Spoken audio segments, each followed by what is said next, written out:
আগামী বছরের জন্য হজ প্যাকেজ ঘোষণা করেছে সৌদি সরকার। বাংলাদেশ থেকে 18 এপ্রিল শুরু হবে হজ ফ্লাইট। সৌদি কর্তৃপক্ষ জানিয়েছে, এবছর হজ ব্যবস্থাপনায় শীর্ষে সিঙ্গাপুর আর দক্ষিণ এশিয়ায় বাংলাদেশ। সৌদি প্রতিনিধি সাজিদুল ইসলামের পাঠানো প্রতিবেদন জানাচ্ছেন ফারহিন ইসলাম টুম্পা।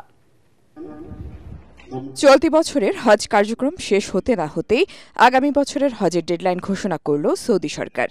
আগামী বছর 18 এপ্রিল থেকে শুরু হবে হজ ফ্লাইট। হজ এজেন্সিস অ্যাসোসিয়েশন অব বাংলাদেশ হাবের সঙ্গে বৈঠকে এসব জানান ধর্ম উপদেষ্টা। 26 সালের হজের প্যাকেজ ওনারা ঘোষণা করেছেন। Flight 18 April first flight. Saudi আরব থেকে আমরা বাংলাদেশে গিয়েই হজের 2026 সালের কার্যক্রম আমাদের শুরু করতে হবে। মক্কা ও মদিনায় অস্থায়ী বিমান অফিস ও ভিসা জটিলতার কারণে বিমান বাংলাদেশ এয়ারলাইন্স হজযাত্রীদের প্রয়োজনীয় সেবা দিতে পারছে না বলে অভিযোগ জানিয়েছে হাব।